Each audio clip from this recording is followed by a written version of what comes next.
The following presentation is a Barrett Sports Media production. He's connected.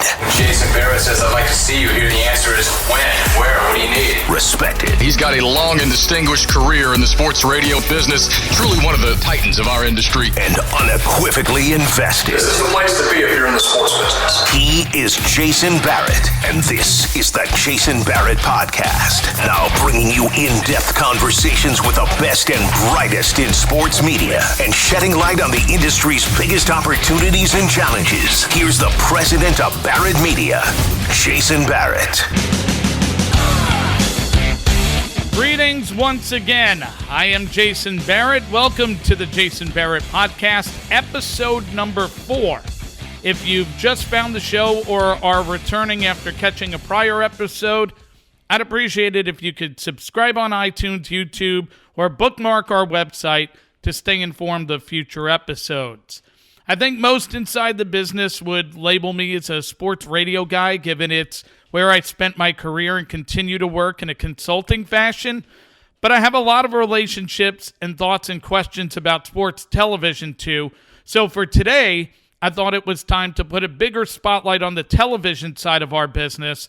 And one man who's plugged in well is Michael McCarthy of Front Office Sports. I'm looking forward to bringing you our conversation in just a few minutes. Before I dive into this week's edition of What I've Seen or Heard, I want to ask for some feedback.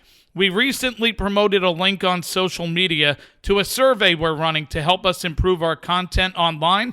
If you read the website, listen to our podcasts, or if you follow us on social and can spare 10 minutes to weigh in, it'd be greatly appreciated.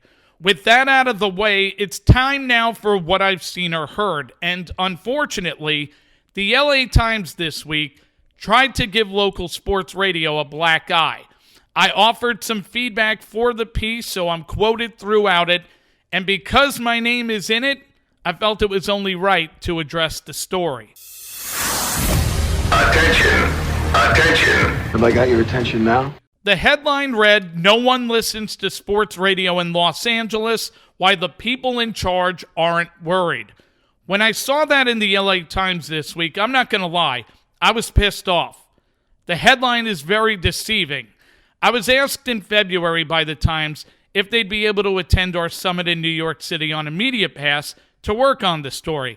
I turned down the request because the summit is about learning, sharing ideas, and building relationships, and I didn't want people in the room to not feel comfortable and be especially guarded because they were worried that their next sentence could end up dominating local media coverage. Though that's always possible when one has a live mic and cameras are rolling, we've fortunately been able to avoid some disasters. Though the request was denied, I agreed to talk to the reporter in March, and he was great. I thought we had a really good conversation. He acknowledged that he wasn't a media reporter and just wanted some insight into the way sports radio operates in other cities, since he felt LA from a radio rating standpoint wasn't operating on the same level. Having lived, programmed, and consulted on the East Coast, West Coast, and in the Midwest, I gave some insight into the way audiences react in different pockets of the country. I talked about the FM versus AM advantage when it comes to grabbing ratings, and I explained why you can't just look at a Nielsen number when defining a brand's ability and their ultimate success. Unfortunately, that was minimized in the article. Look, I have no issue with a writer taking aim at radio ratings or local radio. If he or she feels the number should be higher and wants to write about it, go for it. I'm sure the 570 and 710 teams feel the same way. They'd like their numbers to be higher. But here was my issue. This story was spun to compare the best sports radio market in the country, Boston, against LA, and nothing was presented to show how these brands thrive beyond the Nielsen number. Newsflash, no market in the country performs like Boston, not New York, not Dallas, not Chicago, not Philadelphia, and some of those cities do incredibly well for this format. It's also fair to note that LA has 3 times more radio stations than Boston. I've said many times, Nielsen underrepresents brand consumption, and for that to be ignored was a big swing and a miss. You can't claim nobody listens based on a bullshit number and ignore how these brands excel beyond the radio dial. Ask people at 710 if they felt their Mandy Awards event last month was a huge success. Go look at how many people show up when Petros and Money do a live show. Better yet, use common sense. Do you think when the Lakers or Dodgers play games and traffic is at a standstill, nobody hears them? Didn't the Rams just win the Super Bowl? Are you telling me that nobody paid attention on local radio? Is it possible that maybe there aren't enough meters to capture true radio listenership in Los Angeles, or that the digital performance for these brands are significant and not represented by the measurement company? I'll share a quick story. When the 2020 NBA playoffs took place, the bubble year, one team went on a major run before losing in the conference finals. There was a ton of buzz for this team in their local market, and I was working with the station which carried their games. We were confident we'd see growth for the quarter given what we were seeing take place on the stream with podcast downloads, social engagement, and advertising demand. Then the ratings came out, and the games that were leading conversations on ESPN and other local and national outlets delivered zeros and under one shares. We were stunned. According to Nielsen, nobody was listening to this team chase an NBA title, but our data told us people had more interest in them than ever. When we asked about it, the local rep admitted that the pandemic presented challenges with getting people to use meters. Yet this was the report card the brand was stuck with, and even worse, the station was paying for it. I've seen tons of these stories over the past 10 years, which is why I think our business needs a major overhaul in how it measures and tells its brand performance story.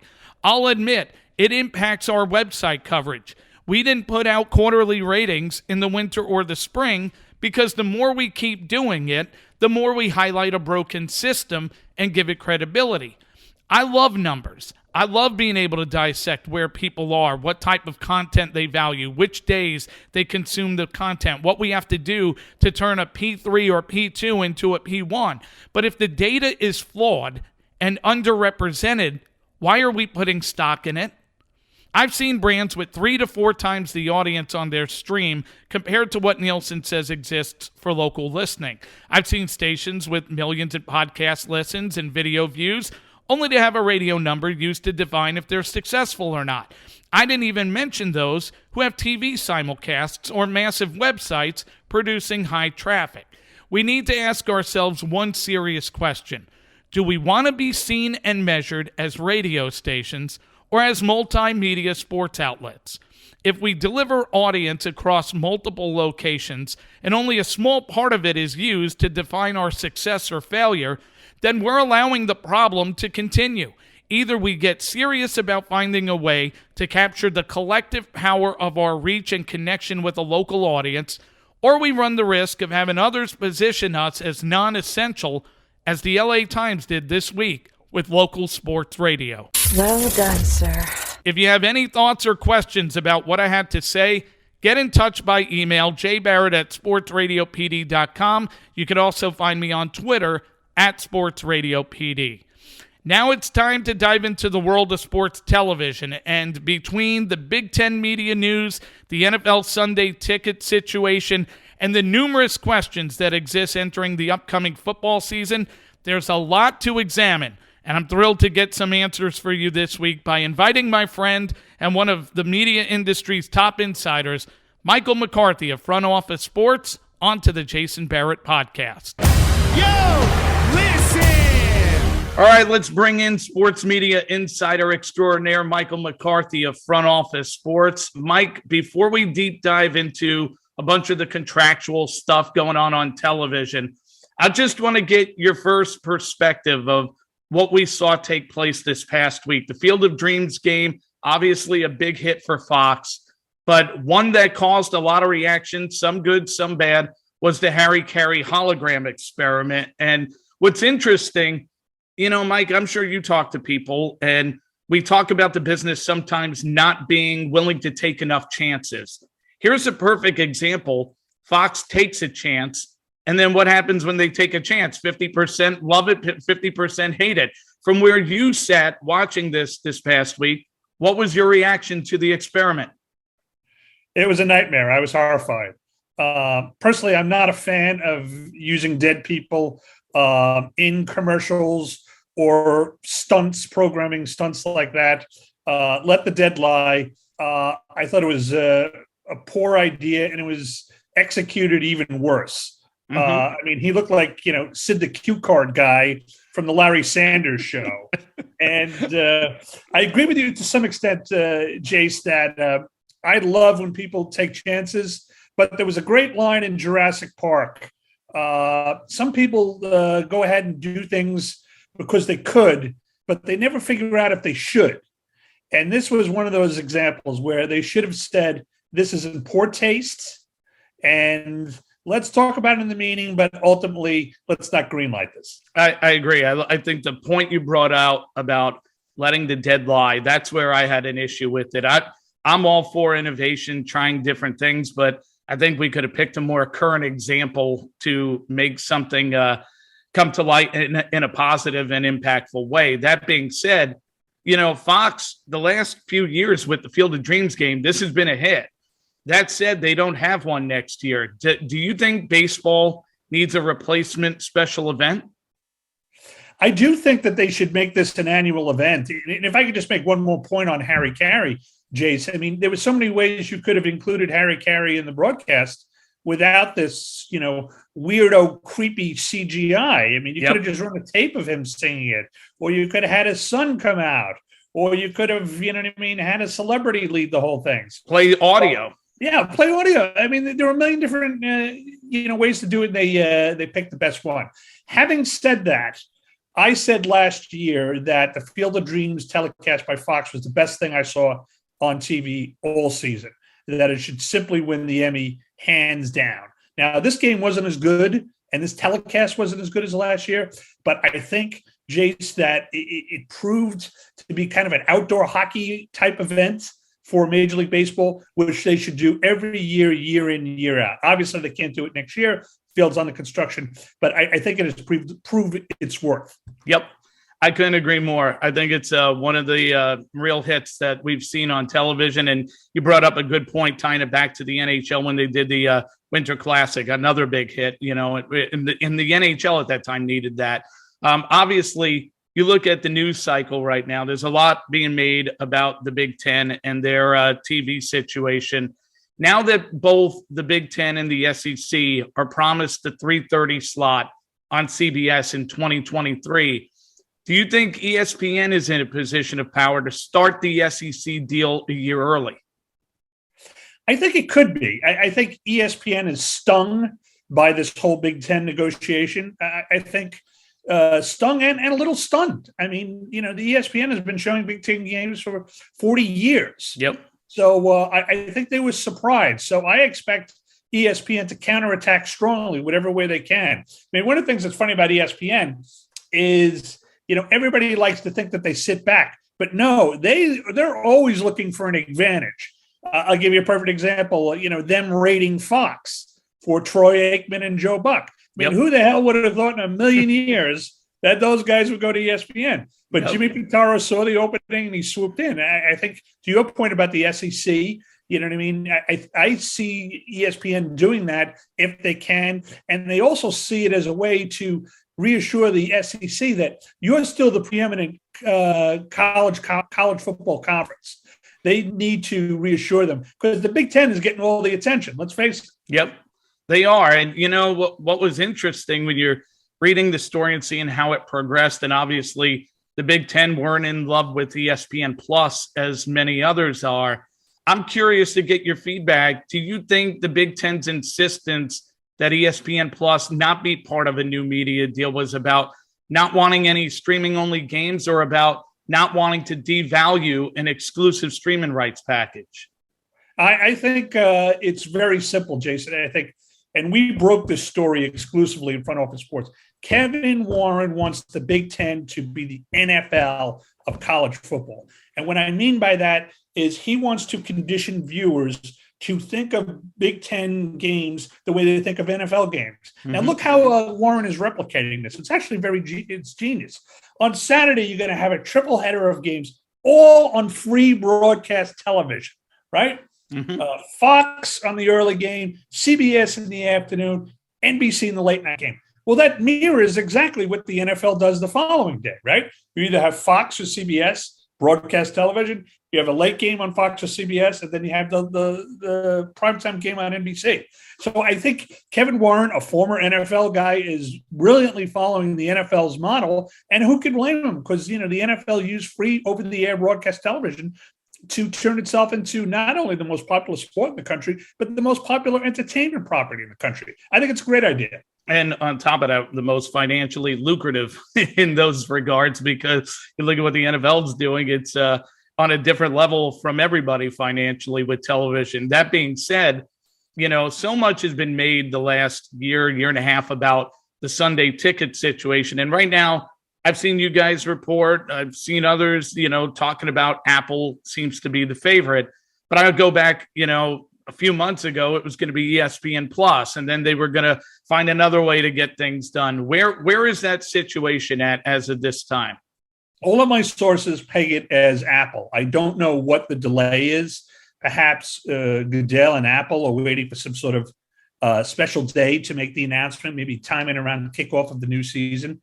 But all of my sources say that it's going to be Apple. NFL wants Apple for a simple reason, right? You have now, if you have Apple, you have Apple and Amazon, both in the NFL orbit. Imagine what the NFL can glean from those two companies. Imagine the resources they can bear as the NFL tries to expand internationally. Imagine how they can help as Goodell tries to reach $25 billion in revenue, which is double where the NFL is now. So I think it's Apple all the way. If it isn't, I'll be shocked. Yeah, and, look, they've got partnerships with all the other groups already.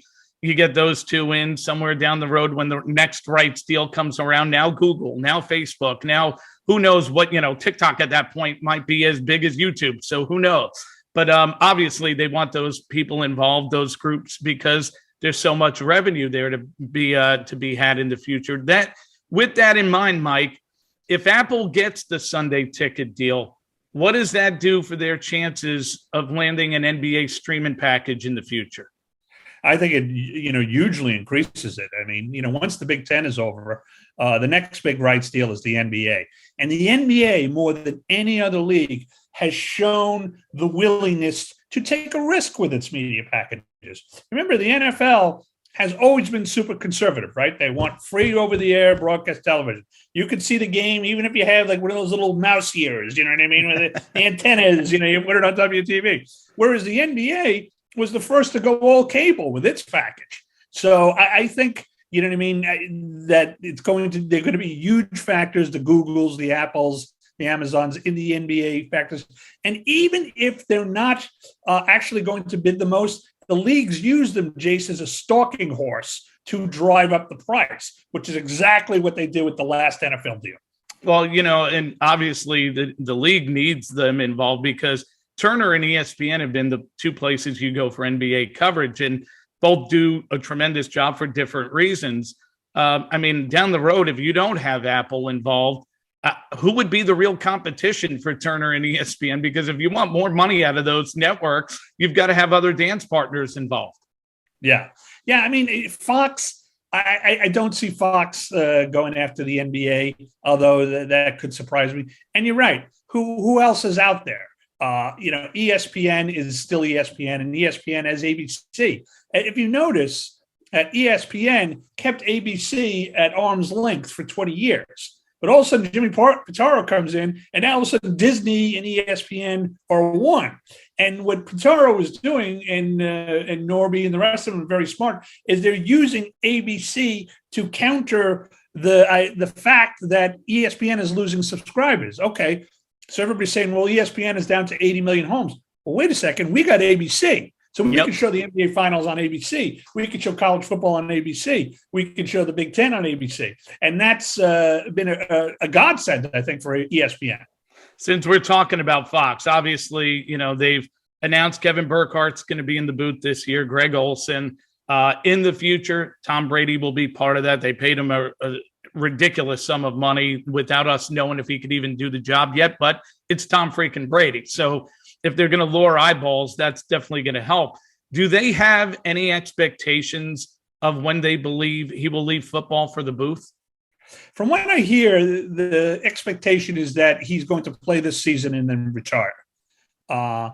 And if the Bucs don't make the playoffs, I mean, could Tom Brady appear during Fox's Super Bowl telecast? I'd bet, you know what I mean, my house on it. I mean, if he wasn't playing in the game, why wouldn't he at least pop in as an analyst, if not a third game caller? So I think the expectation is that in 2023, Tom Brady will be in the booth.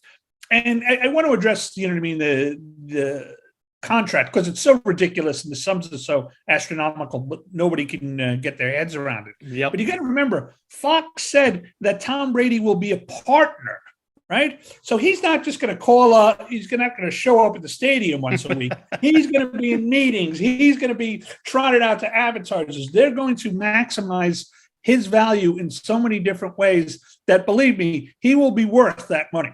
Yeah, I was going to say, if he's not doing other things, that's a bad deal. But, you know, if you've got the image of Tom Brady, and if he can be good on television, they'll hit a home run. And I mean, you go back to something we talked about earlier in this conversation about taking chances, being willing to innovate. I mean, look, this is a chance. You know, we just saw Drew Brees in NBC 2 years ago. Everybody thought Drew Brees is going to be a home run.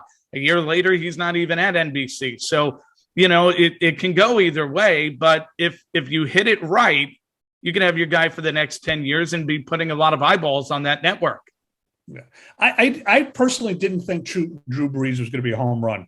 And I wasn't surprised that he didn't work out. And you're right. It's a risk-reward bet, right? If you get a guy who, you know, is right off the field and knows today's offenses, knows today's defenses, like a Tony Romo, you know, you can have a real home run. Or I've got two words that'll chill your blood.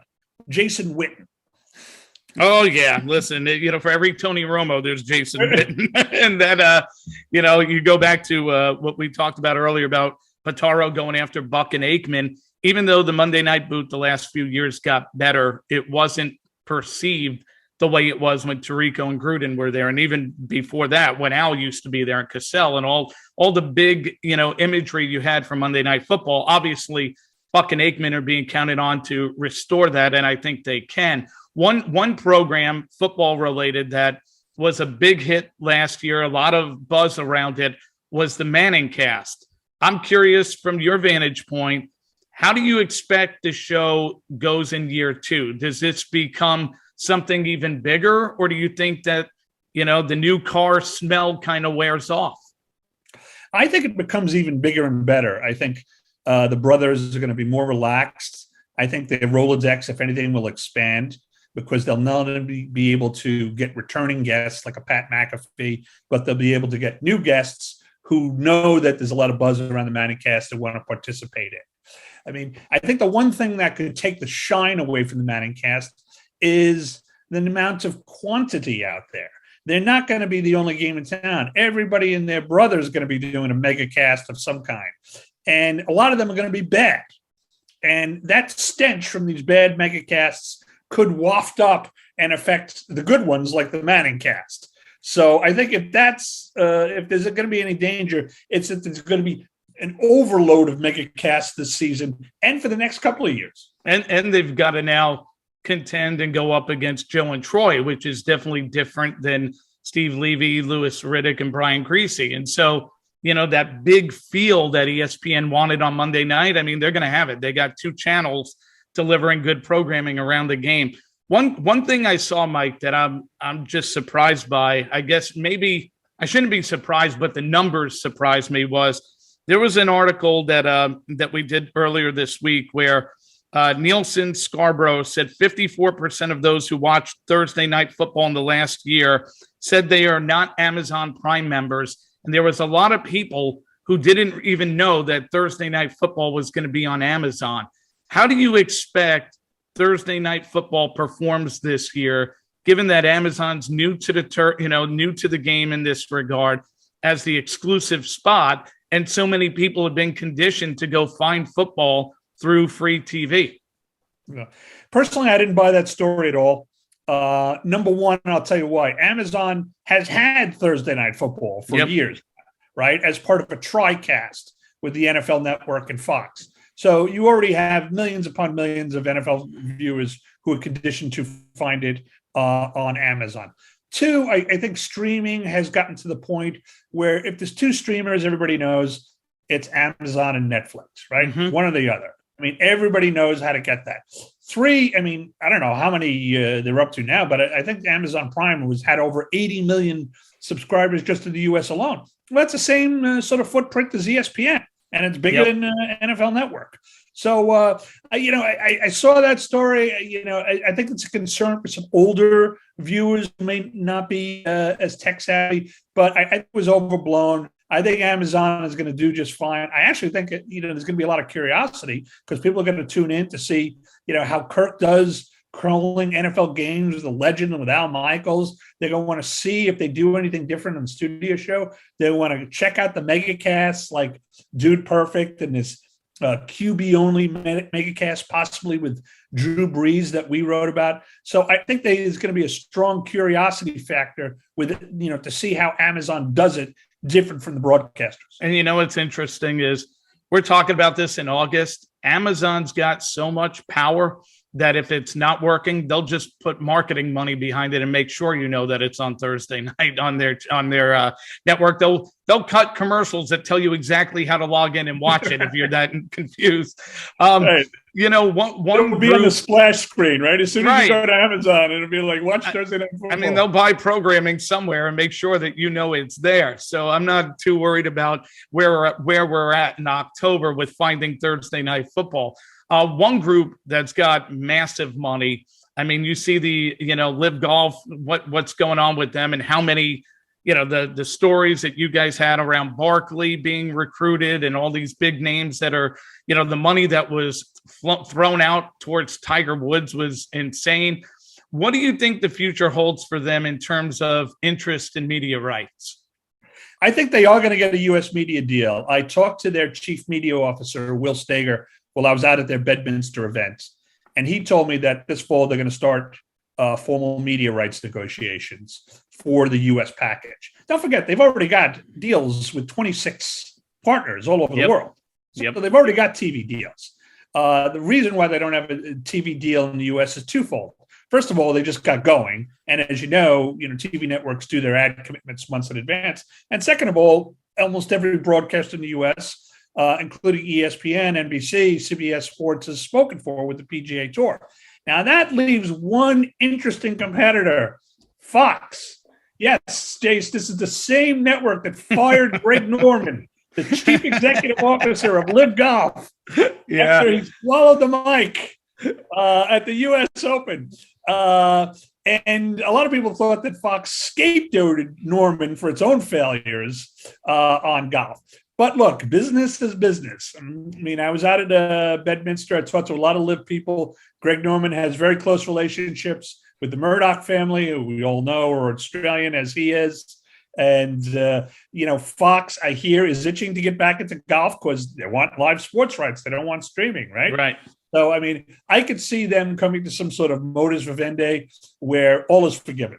Yeah, and look, and if not, they'll find a way to have Greg Norman go make friends with the people at Amazon, Apple. And if there's enough money there, and these guys have shown they've got money to spend, just like I mentioned with Amazon, they'll market it all over the place to make sure you know where to go find it. One thing I want to get your input on, because I know you keep really good tabs on what's going on with Fox Sports 1. We know Craig Carton's going to have a morning show on FS1. The news this past week was Jenna Wolf just left First Things First. What's the expected start date for Carton? And have you heard any news regarding his partner? Because the last I saw on it was they had made the run at Damian Woody. There's been some things changing at FS1. Marcellus Wiley no longer would speak for yourself. Where does that leave us with Carton and Morning Drive working with somebody?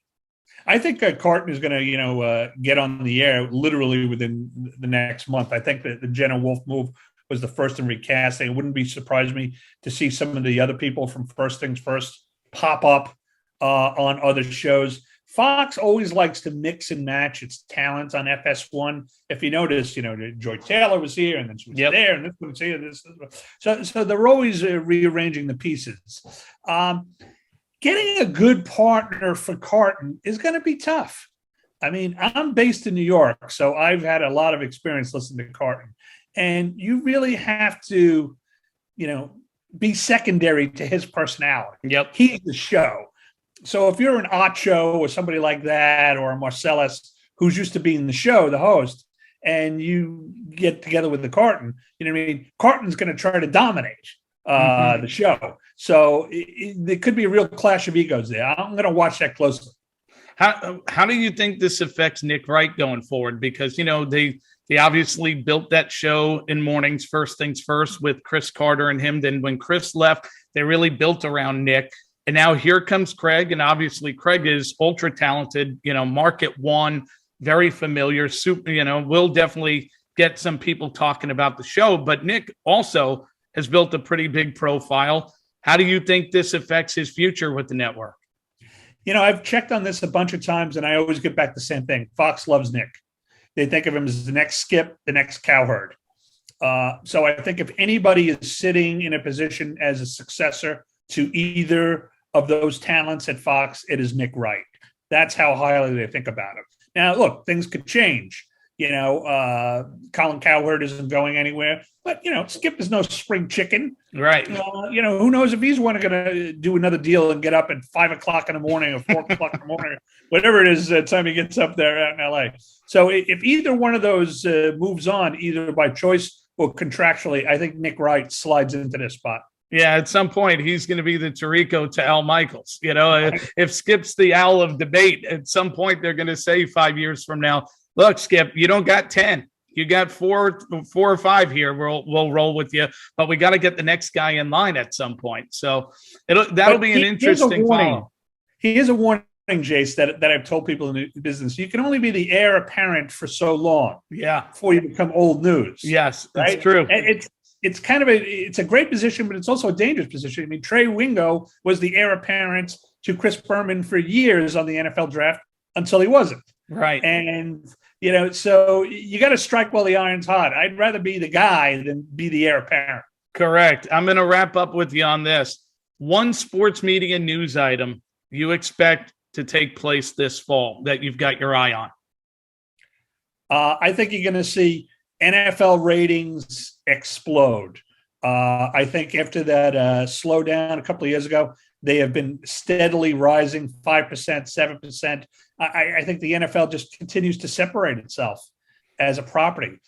There's so much going on with the league, and there's so many great players, and there's so many great storylines, and there's so many great broadcasters involved. I think there's going to be just an explosion in NFL ratings. Do you think that we see, when this season wraps, are we looking at something next year where there's a broadcaster or broadcasters earning $25-30 million a contract per year? I do. I think, Tony Romo set the dominoes in motion, and the dominoes are going to continue to fall. To me, the real question is whether or not all this largesse that is being awarded to NFL announcers will be rewarded to broadcasters from other sports. Barkley, of course, is a special case. But if you're the number one announcer or the number one game analyst for the NBA, the MLB, the NHL, MLS, will you get anything close to what the Romos are making? That's the question. That's going to be an interesting follow because you're right. The John Smoltz, the Reggie Millers, who are really good, they're not seen as Barkley. They're not seen as Tony Romo. They're not seen as Troy Aikman or Tom Brady. So, if Peyton ever wants to go into the booth, I'm sure they'll pay him a fortune. But, there's going to have to be those kind of people. Maybe when Aaron Rodgers retires, right? Like he certainly seems to get some interest in what he does. But that'll be a fun follow. Mike, we'll continue to read you on Front Office Sports and follow you on social. Appreciate the time today. Thank you, and thanks for inviting Front Office Sports. Thank you for listening to the Jason Barrett Podcast. Please take a moment to subscribe to this show on iTunes, Spotify, iHeart, Amazon, YouTube, or wherever you consume podcasts. And to stay in touch with Jason, follow him on Twitter at Sports Radio PD or read his columns on BarrettSportsMedia.com.